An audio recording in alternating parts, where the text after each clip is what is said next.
What up, y'all? KMB, the Sexy Ninja, in the place to be, as always. No Penta, bad Penta. Always disrupting when I go live. Uh, I got asked this question at work. Actually, we were talking about professional wrestling, and usually I was gonna save this for the New World podcast, you know, but I was just like, this is such a quick, vague question that I did it on here because I was like, you know what? That Juggalo live, like I'll start over here and then I'll end up over here. And then I'm like, wait, I got one more story. So we were talking like this person kind of just fell out of loving professional wrestling and asked me like, what do I think of the current state of professional wrestling? Damn it, Penta, always.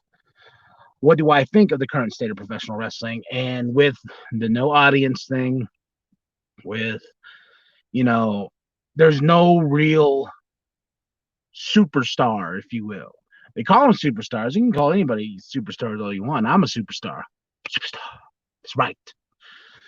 But I was just thinking about this. I there was a promo with Drew McIntyre and Dolph Ziggler, and they're great promos, especially Dolph. Dolph really knows how to get under someone's skin, but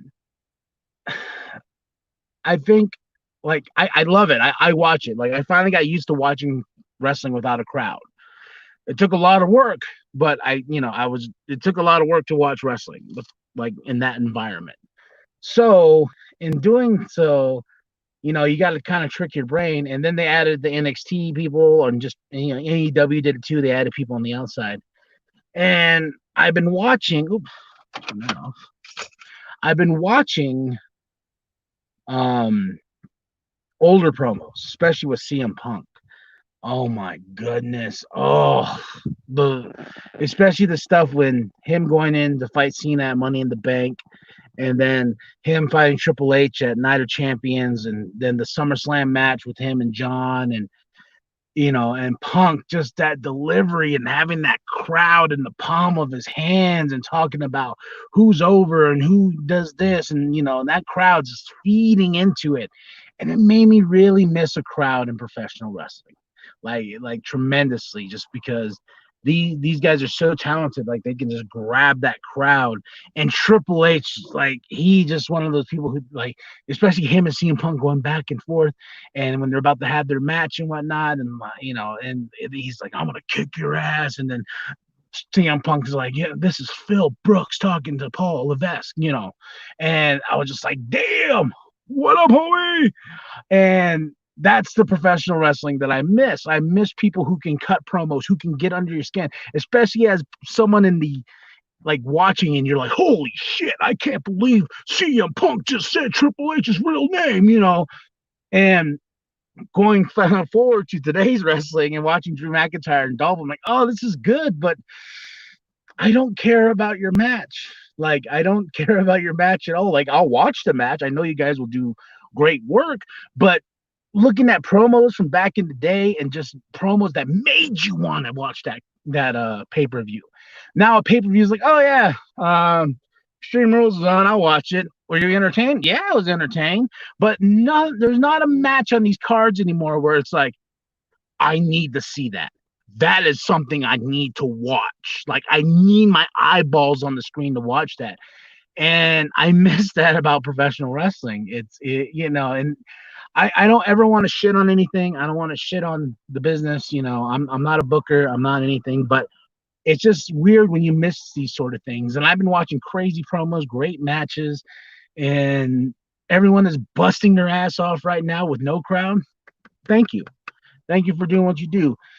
But in this state, there's no real superstar. Even though they push Roman Reigns on us, they've done this, they've done that. There's no real top babyface. But that's hard without a crowd.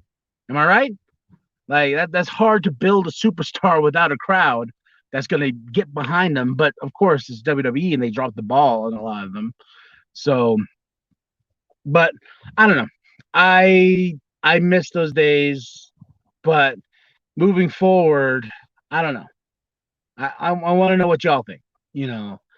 And that's just my opinion because I think that like, geez, I'm trying to think of something current, like a match, like WrestleMania. Like, of course we watched WrestleMania. We saw AJ Styles and Undertaker in one of the most amazing retirement matches you can ever imagine. Like, that was a match I wanted to see. Like, WrestleMania was like, yeah, but I haven't been so excited for a WrestleMania since Rock and Cena. Rock and Cena. There's been a few other, there's been matches I was like, oh yeah, I gotta see that. Oh yeah, I gotta see that. But there hasn't been that level of like, this is what sells the card. This match is what the world wants. So I don't know. It's just been bugging me all day. I was like, you know what? I want to get on here, talk with y'all about it. And I'm an old school guy, but I'm also for the new school ways of professional wrestling. And it just sucks that a lot of these guys, a lot of jobs, if you really think about it, a lot of jobs, opportunities taken away, and WWE just tossing a bunch of people to the side just because there's no money. They're not torn. Usually they work over 300 days a year, and there's no work. There's no arenas. Sports is starting up, and I found it funny that sports is starting back up. I just watched a baseball game with they have it's kind of cute for the Diamondbacks. They have like people sitting in the seats. I don't know if all people in baseball are doing it, and I know people in at the NFL, not NFL, NBA. They're in Orlando shooting in a very enclosed area, and I hate to say it, I got to give it up to WWE for making that ball roll because the show must go on. But I heard they're already having trouble because baseball players are getting sick, basketball players are getting sick, and it just sucks because people have been wanting some escape, and I've been having my escape with comic books, and people, it's just like NASCAR was one of the first big sports to come back around, basketball slowly, and hockey, and professional wrestling. I like I said, I just got to give it up to Vince, WWE. Like they're like, all right, empty arena, performance center, and I gotta say they have gotten much better at crafting a no audience show, and especially their pay-per-views. Like they have one gimmick match, and that's gonna kind of make you like, I want to see how they're gonna do that, but I don't know. So that's just me ranting for no reason because I have many hobbies, I have many interests. There was something else somebody asked me today too. Oh, that's what it was. I used to work at a movie theater way back in the day. The reason I bring up the movie theater is because we were talking about chaos at work, and how rushes just come out of nowhere. And yesterday at work, we had a bunch of people coming. It was crazy. It was crazy. Like the line was out the door, and it was been a while since we've had a line out the door, and it just reminded me. Like we were talking about, like oh man, that was crazy. Have you ever experienced anything like this? And I was like, no. And I was like, no, I take that back. I was like, I take that back. I worked at the movie theater, and I was sitting like I was a manager there at the Harkins Theater when I was up here before they moved it across town. And it was like we had a real slow staff. It was early in the morning. It was like 9 o'clock or whatnot, on a Tuesday or Wednesday. It was a weekday of sorts. And I just remember like I had someone was on projection, we had a person in concessions, a person in selling tickets. I was running the floor, and all of a sudden, like this big bus rolls up, tour buses. Woo! I'm like, all right, make a little bit more popcorn than we decided. Like we got this. We can rock this crowd out and get them into the movie. All of a sudden, a second bus, third bus, fourth bus, fifth bus. Oh my goodness! It was like I was like, you start all those popcorn machines right now. We are at war, and they all just came in and just wrecked us. And a lot of them didn't get into their movie until like they showed up for a movie that was like at 9:10, And like after we banged out the rush, they didn't get inside the movie until like 9:35. And we got complaints because they're like, well, how come you guys weren't staffed? We're like, we didn't know you were coming. Like they're like, who'd you call? Well, we called the corporate office. I was like, okay, we called corporate, and corporate's like, and I hate those type of customers because I was just like, homie, you trying to pull one over me. You're trying to pull it over me, and that's not cool. I hate when customers try to do that because they'll be like, oh, well, so and so did it for me before. Well, that's not how we do business. Like, I don't understand why you think that's the right thing, but that's not how we do business. I think anybody who works retail or works a 9 to 5 job all understand that um like the bone people try to get you because I everybody has that story where somebody comes up and you know the rules, you know where the way it's going down, and somebody will come up to you and be like, well, so and so last night did that for me. Well, who's so and so? Because so and so is about to get in trouble. Why? Because I'm the manager and I have to correct that. Like we have ways of doing things. Do I want to be a snitch? No. Are you gonna snitch? Probably just to get your way. Get mad. Get mad. Hey. But yeah, that was crazy. And the constant change. I don't know everybody out there is dealing with this as well. The constant day-to-day change in work. It's it's mind blowing because like there's no you can't really have a game plan for what's going on. And that's kind of loops back to professional wrestling. Like SummerSlam's coming up. I think it's going to still be at the Performance Center. Um, and from what I've heard, is a lot of things ain't going to go into effect till next year. Like movies are being pushed back, and it's just I don't know.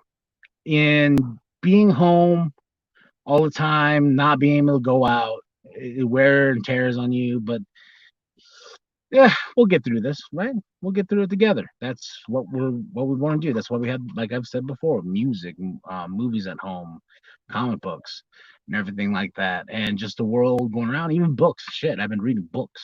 Think about that. Think about that. Um, Stuff without pictures. Yeah, yeah, books. Don't be scared. It's okay to read. I'm reading. All those dogs are cute. But a lot of people have dogs around here. I have a cat, so my cat's like, I'm gonna stay inside. You do you, you know. So, but that was my rant. And I wanted to hear from y'all. Like, who do you feel is the top superstar of maybe AEW, of NXT, of WWE? Because honestly, I can't really name any. Like, they're like, well, Dolph Ziggler, no, Dolph Ziggler, Drew McIntyre is the champion. I'm like, yeah, that's cool. Like, I'm glad he's the champion, but does that really make him over? You know? Yeah, and I feel to this day there's too many championships in all promotions. Like, there's too many. It just needs to be like one for all for one. The one championship that means something. It's kind of like when UFC added what is it called? The bad MF, the BMF belt, that bad yeah. Like that belt's stupid. Like you should have one. Like the goal is to get that title. But when you have several titles, it kind of diminishes all of that because he's like, oh well, homie's got a title, homie's got a title, homie's got a title. Oh yeah, look, we got a 24/7 7-Eleven championship going on over there. We got those championships. Oh, by the way, we created women's tag team wrestling championships, and guess what? We're not going to do anything with them. Like there's placeholders. I like the fact that Sasha and Bailey are double champs, but too many titles. Too many titles. goodness gracious. And I hope I'm not boring y'all with this talk. It's just one of those things that's on my mind. And it drives you crazy because, you know, people are like, oh, well, wrestling sucks. I'm like, okay, well, don't watch it. Don't watch it. And I see people all the time like, are you a grown man? You think these stories are real? I was like, they're real when they matter. It's like anything. Any song, any movie, any book, you know, the story has to matter. And in professional wrestling today, I think it's a lot harder for them to push that story forward for anybody. And hearing that Vince is mad that, you know, that there's nobody likes him. So you know what? Let's screw that guy. Let's move on to the next one. And it's kind of like, that's how can you judge putting someone over with the crowd that you have them cheer, you have them boo, you have them cheer, you have them boo. It's not like a live audience that's going to either go flip on you and take over the show, because those are fun. Or you're going to have a crowd that's going to be like, that's our guy, not that guy. Because when we had you say, this is the guy, Mr. Roman Reigns, nothing against him, hand in hand. So, but so let me know what you guys think of today's professional wrestling, sports in general. Like, will sports ever be the same? Because now they're talking about, you know, the baseball players getting sick. Now they're already talking about cutting their season off. They already cut the games down like half, like 60 games. Isn't there like 800 baseball games? You know, the NFL season too going in. People feed off that crowd.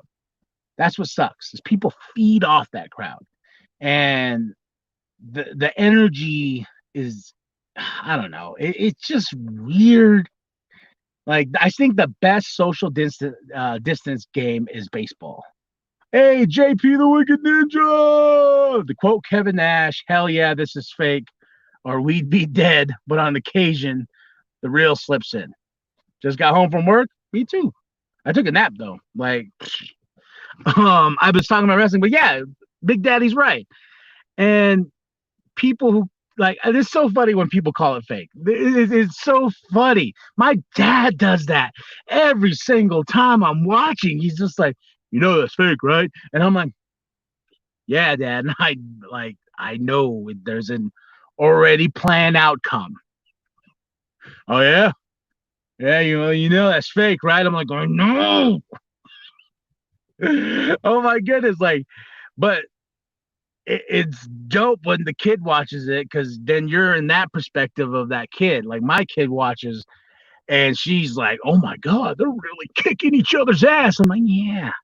Yeah, and it's a lot of work. And I usually tell them, like, you get the hell in that ring. You run those ropes. You take those bumps. Shit, I did that. And that shit, like, it ain't no joke. I remember my first bump in a ring. It was magical. It was amazing. And Big Daddy has told me time and time again, I need to get back in the ring. And in order to do that, one, got to lose some weight. Two, got to get the ring rust off. And man, going back, like, this whole question of professional wrestling, we've even talked about building a promotion, you know, building a C Plus Studios actual promotion. And, you know, and it's just a matter of, I need to get out of my way, because that's a thing when you're in your own way, especially when it comes to health and, you know, money and whatnot. And everybody's got to take a certain risk just to say fuck it and do it, right? You know, and I used to wrestle with Parallax, and I remember, this reminds me of a story. I was wrestling for Kick Axe Wrestling, and I was the champion for about, I would say, a year and a half. The longest reigning defending KAW champion. And you can find their YouTube channel at Kick Axe Wrestling. I will have the link to that after this in the description below, so you can go check it out. Go like and subscribe to their channel. You'll see me sweaty sweaty. They called it Parallax Juice. I fought my brother. I fought El Zitro. You know, I fought my retirement match was the best because the kid was coming and like I was starting my new life of 2 jobs, mom home, and with the kiddo. This was about kid's 5 now, so this is about 5, a little bit over 5 years ago. I put all that to the side and had my retirement match, and it was okay. The only dopest thing about my retirement match was my whole family came up. My grandma and grandpa from the res, my aunt, my uncle came from Phoenix, and I remember like telling everybody, "Hey man, my last match is gonna be this, and my last match is the last title defense of Parallax, and everyone's like, we can't come." I was just like, damn. And it was in a battle royal. That's what it was. We didn't have enough wrestlers for this battle royal, so I ran back to my house, like, and I came back and I had this silver, gold, black, silver luchador mask, and I had this what do you call it, flannel shirt. I put that on, and I found sweats, and I had to put that over my current gear, and I went out there and I was the screaming Puma. I was just like totally like, and the screaming Puma came out and was like, woo! Like people try to hit him, and I'll do that Stewie thing, like, don't touch me, from Mad TV, like, don't touch me. And I was like, woo! Like the crowd was laughing. But when I was coming out for the battle royale, there was my entire family, my grandma, my grandpa, my uncle, my aunt, and like my whole family was there. And my mind was, and I was like, damn. And like I tried to stay in the character. I was like, ooh, they're here. They really care. I care, And got in the back, and everyone's like, what's wrong? I was like, my whole family's here. My whole family. They're here. They finally made it. And see my last match. And, my fiance at the time, before we got married, like, she was like, everybody was there. Everybody. It was just so awesome. And I got to wrestle. And of course, as all good retirement wrestling matches go, you go out on your back. That's just the rule of thumb. I'm old school that way. And I got injured in the head. It was a curb stomp, and it was supposed to be so devastating. They had all the baby faces came out and carried me out. And I lost to who did I lose to? Scott Archer. Yeah, that's what Scott Archer, the douchebag himself. He came, he diminished Parallax. I believe that match is filmed. I believe it's filmed. Don't quote me on that. I believe so. If not, I will find it and I will put that match up. There's some fun spots in there. And then I would say my favorite match though is when I won the title against El Zitro. Was it Painsgiving? Painsgiving, yes. We had a show called Painsgiving. It was around Thanksgiving. Get it? Painsgiving. And that match was really brutal because kendo stick, golf club, cookie sheets, and I think we had a ladder. Or I jumped on the chair or something like that. But that match was brutal because I got a huge cut at the end of that match right here because he did this rapid fire with some cookie sheets, and the cookie sheet bent, and one caught me right here, and I had this big old bruise right here. And it was funny. Like, we beat the hell out of each other. Like, it was brutal. It was devastating. It was like, oh, God damn it. My God. And moonsaults, I'm very old school, homie. So very slow, very, hit the roads, baby, Dusty Rhodes style. But you can check them out. Like I said, I will have the link in the description below after I do this video. It's on the Kick-Axe Wrestling page. I went as Parallax, the over the top superhero. My tights were orange, and I called myself Parallax, the Lion of Oa. Very. I stole it from Green Lantern, but that was my gimmick, and my tights were dope too, and the wrestling boots I got was from this homie named Andy, and he was the one that kind of taught me, and leg drop kind of, yeah, like leg drops, and I did what I could, but I really like hardcore style, so that's why when we pitched a hardcore match for the title, my brain was like, all right, we're getting thumbtacks, thumbtacks, and was like, will there be fire? Can we get a table? Tables are expensive. Shit. All right, let's have a ladder. I'll take a bump on a ladder. That's how, in that, like, very Mick Foley-esque. I love hardcore matches, so I was willing to go through hell. I was like, even get some barbed wire, just I can, I'll get some color and whatnot. But we did these shows at NAU, and they didn't want the, it was kind of like, don't be too violent. You can't be too violent. And for me, that was one of those things where I was just like, man, I would totally take a bump in thumbtacks because that's how crazy I was. And I was like, totally. And those matches, like, I think there's, I probably had 8-10 matches under my belt till Cactus Sack style, boy.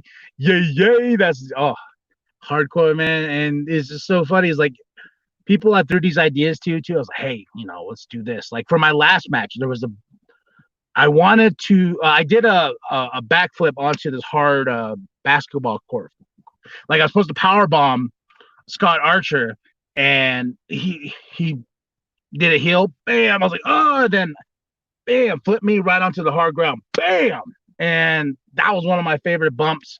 Another favorite bump of mine is when I faced my brother, because in that match, we were just like, me and him grew up on Stone Cold Steve Austin and The Rock, just straight up spot fest galore. Like, me and him were like, we were hitting each other with all our finishers, just bam, bam, bam, bam, bam, bam, bam. And the announcer was like, oh my God. Like, it was just one of those matches. And one of my favorite spots was, and the thing that drives me crazy, once you see the match, it's with my brother. He was going by Cal Nino, and he had this weird New York Boston accent, and it was weird because he's not from Boston, he's not from New York, but that was just his gimmick. And the promo is in the starting of the video, where he's like, hey, yo, Parallax, he does the accent better than I do. He's like, I'm coming after you for the title. I don't give a damn if you're my family. And then I come in, suit, glasses, looking like Dusty Rhodes, baby, because I was out there. I was like, look here, you ain't gonna take this championship from me, because I am Parallax, the Lion of Oa.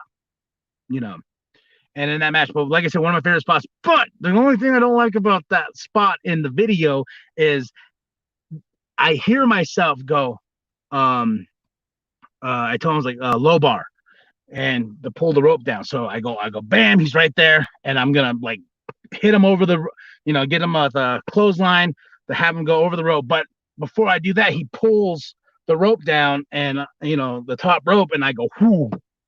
And the way I flip is like, whoo.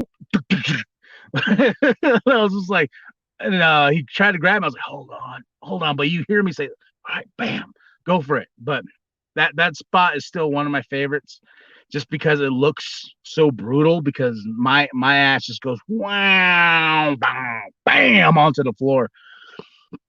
That match was great. Have I had shitty matches? Yes, I've had shitty matches as well. I think every person does. And, like, I still have my boots, I still have my thing, and I wanted to reinvent my character. If I, definitely the KMB, the Sexy Ninja persona. I've even thought about just wrestling as KMB, the Sexy Ninja.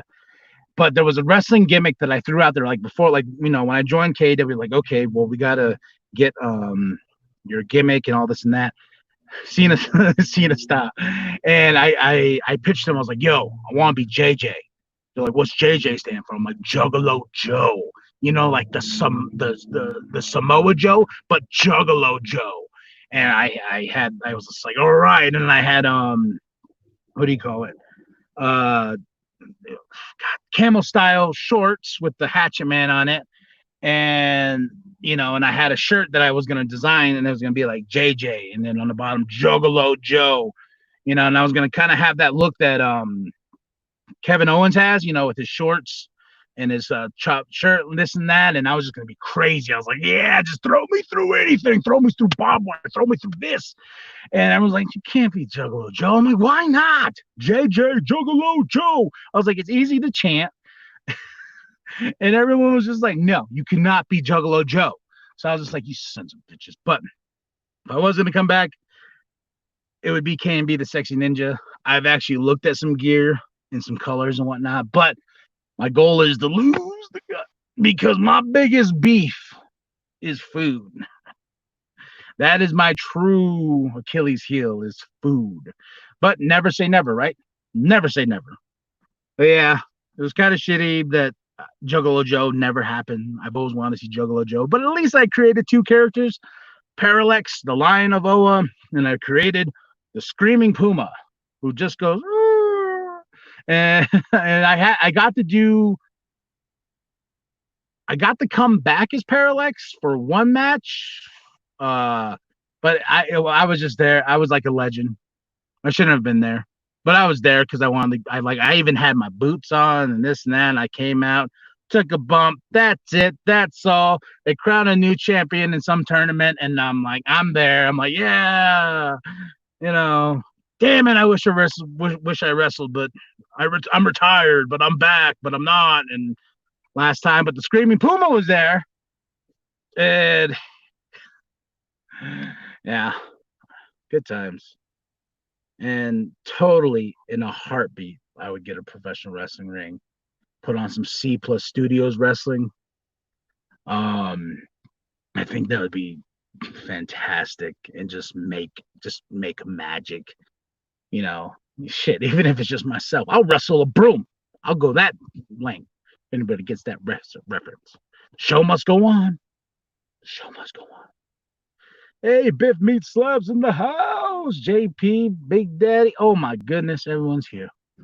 I missed y'all. I'm reminiscing about my wrestling days, me getting in the ring and whooping some ass, taking some names. And I remember the biggest thing that my wife laughed about was I actually shaved my armpits, and I was actually real smooth. Like I definitely took it to a whole new level.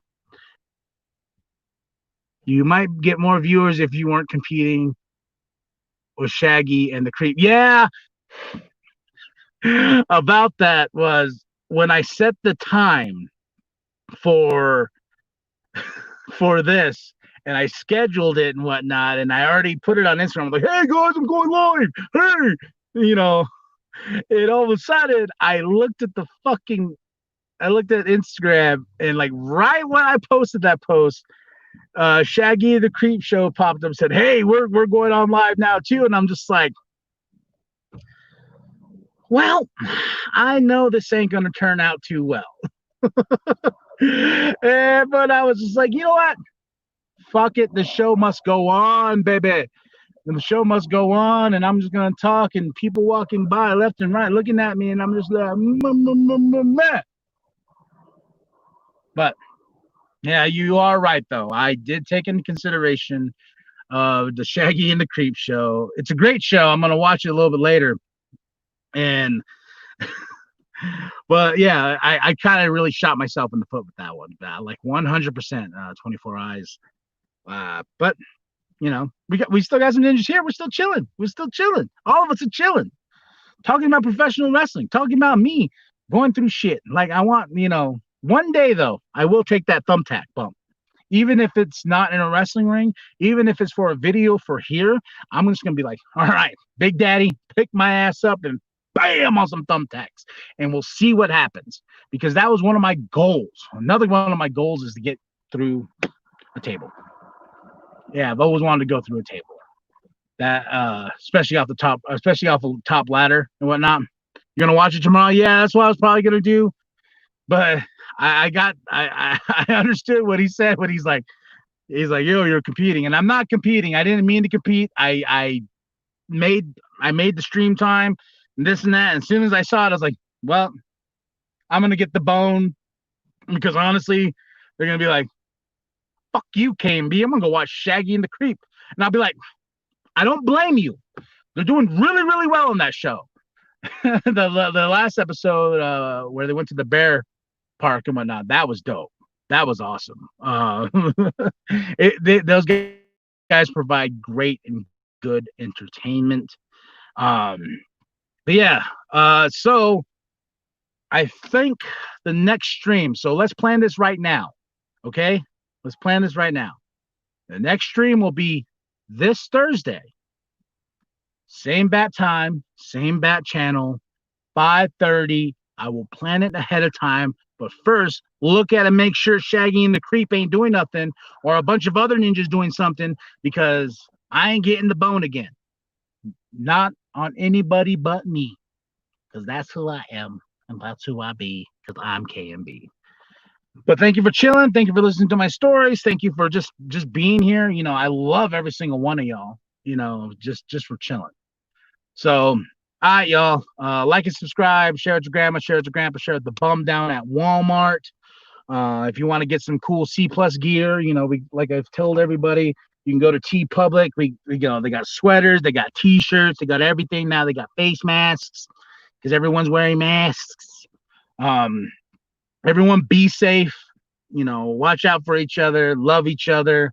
You know, and shout out to JP. Welcome to the Daddy Club. You know, it's a very special club, special bond. My daughter's 5 years old now, and